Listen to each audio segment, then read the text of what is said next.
Vida, obra e relevância do trabalho de Oswaldo Cruz. Vida. Filho do médico Bento Gonçalves Cruz e de Amália Taborda de Bulhões Cruz, Oswaldo Cruz nasceu no dia 5 de agosto de 1872 em Paratinga, São Paulo. Ele viveu na cidade até 1877, quando sua família se transferiu para o Rio de Janeiro. Estudou no Colégio Laure, no Colégio São Pedro de Alcântara e no Externato Dom Pedro II. Aos 15 anos, ingressou na Faculdade de Medicina do Rio de Janeiro e, antes mesmo de concluir o curso, já havia publicado 2 artigos sobre microbiologia na revista Brasil Médico. Em 24 de dezembro de 1892, formou-se doutor em medicina, com a tese Veiculação microbiana pelas águas. Seu interesse pela microbiologia levou-o a montar um pequeno laboratório no porão de sua casa. Contudo, a morte de seu pai, no mesmo ano de sua formatura, impediu o aprofundamento de seus estudos por um tempo. Somente em 1896 pôde realizar o seu sonho, especializar-se em bacteriologia no Instituto Pasteur de Paris, que na época reunia grandes nomes da ciência. Já de volta ao Brasil, tornou-se diretor do Instituto Soroterápico Federal e, em 1902, Oswaldo Cruz assumiu a direção geral de novo instituto. No ano seguinte, foi nomeado diretor-geral de Saúde Pública, cargo que hoje corresponde ao ministro de Saúde. Higiene e saneamento básico eram seu lema. Começou a grande obra sanitarista atacando todos os pontos para evitar a transmissão da doença. Com base no conhecimento científico de cada agente transmissor e os meios específicos de transmissão, ele traçava suas coordenadas. Oswaldo utilizava o Instituto Soroterápico Federal como base de apoio técnico-científico. Porém, sua atuação provocou violenta reação popular. Grande parte da imprensa e a população discordavam não só dos métodos, mas também duvidavam do mosquito como vetor. Suas ideias levaram tempos até serem aceitas. Porém, sua atuação provocou violenta reação popular. Grande parte da imprensa e a população discordavam não só dos métodos, mas também duvidavam do mosquito como vetor. Suas ideias levaram tempos até serem aceitas, mas no mundo científico internacional de higiene e democracia de Berlim, recebeu a medalha de ouro pelo trabalho de saneamento do Rio de Janeiro. Em 1909, deixou a Diretoria Geral de Saúde Pública e passou a dedicar-se apenas ao instituto que fora rebatizado com seu nome. Foi eleito para a Academia Brasileira de Letras. Em 1913, 2 anos depois, por motivos de saúde, abandonou o Instituto Oswaldo Cruz e mudou-se para Petrópolis, cidade onde foi eleito prefeito. Sofrendo de insuficiência renal, morreu aos 44 anos em 11 de fevereiro de 1917. Obra.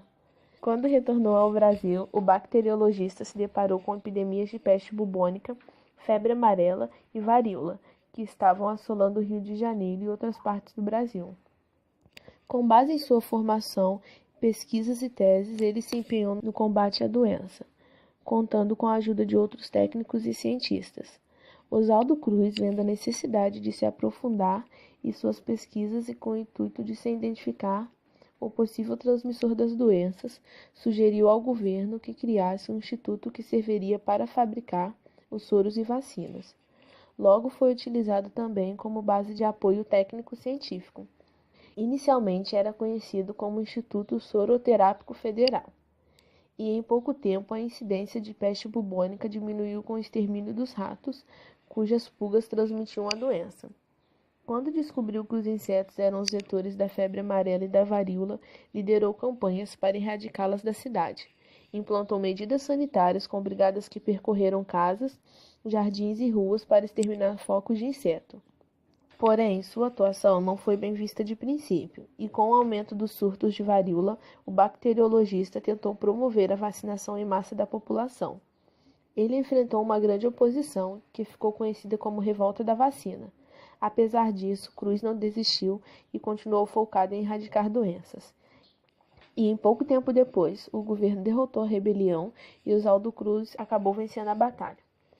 Em 1907, a febre amarela estava erradicada do Rio de Janeiro. Em 1908, uma epidemia de varíola levou a população aos postos de vacina. E o Brasil, enfim, começou a reconhecer o valor do sanitarista. Relevância. Oswaldo Cruz, em sua atuação como médico, bacteriologista e sanitarista, teve um papel de grande importância na ciência e no que diz respeito à saúde pública, desde o início do século XX, quando focou-se em exterminar doenças infecciosas, do Brasil até atualmente, onde suas descobertas ampliaram o conhecimento na prevenção contra as doenças, minimizando a incidência das mesmas. E tem como algum de seus feitos mais importantes o saneamento do Rio de Janeiro e a fundação do instituto que hoje, em sua homenagem, carrega seu nome. No entanto, há quem diga que o maior mérito de Oswaldo Cruz não está na extinção da febre amarela, da peste bubônica e da varíola, mas sim na fundação da medicina experimental no Brasil.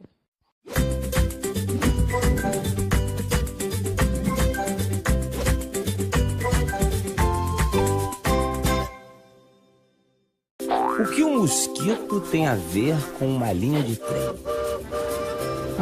Um mosquito e um trem passando fazem um barulho muito alto. Essa foi forçada. Mas são essas ligações estranhas que movem muitas vezes a cabeça de grandes cientistas. Cientistas não têm medo de fazer perguntas. Oswaldo Cruz, quando era estudante de medicina, montou um laboratório no quintal para investigar a natureza por ele mesmo. Ele era fascinado pelas pessoas e pelos animais, todos os tipos de animais. E se perguntava, como um organismo poderia influenciar a vida de outro?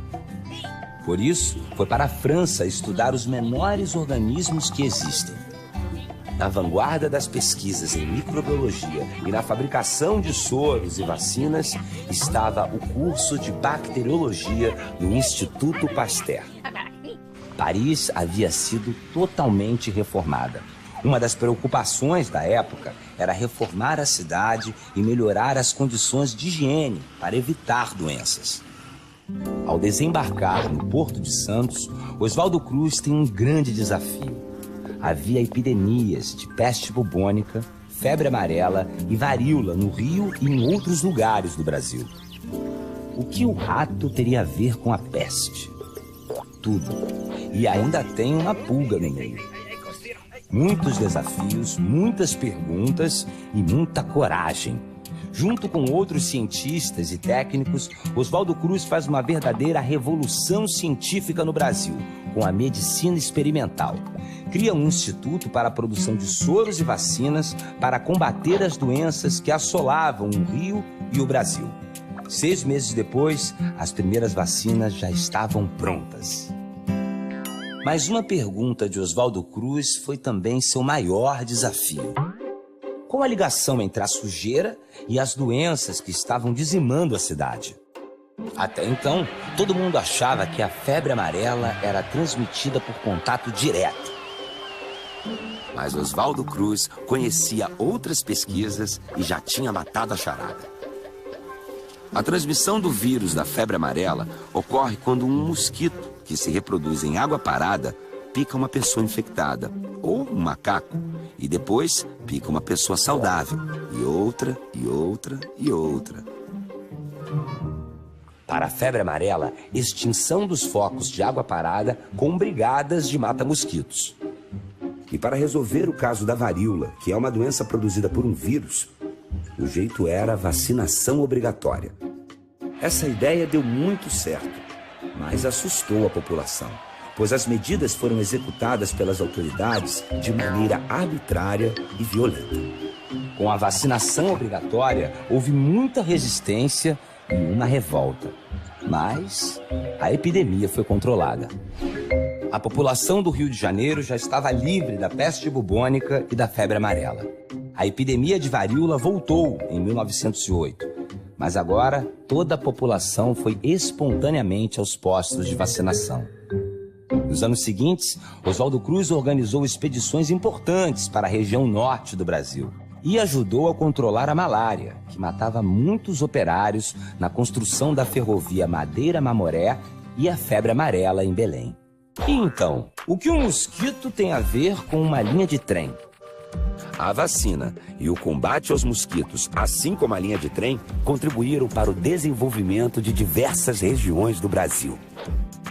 Oswaldo Cruz foi um dos primeiros cientistas a perceber que promover a saúde era contribuir para o desenvolvimento econômico e social da população. Hoje, o prédio de Manguinhos se chama Fundação Oswaldo Cruz e é referência mundial na produção de vacinas contra a febre amarela e muitas doenças. O legado de Oswaldo Cruz nos mostra que quando ciência e indústria se juntam, toda a sociedade se beneficia.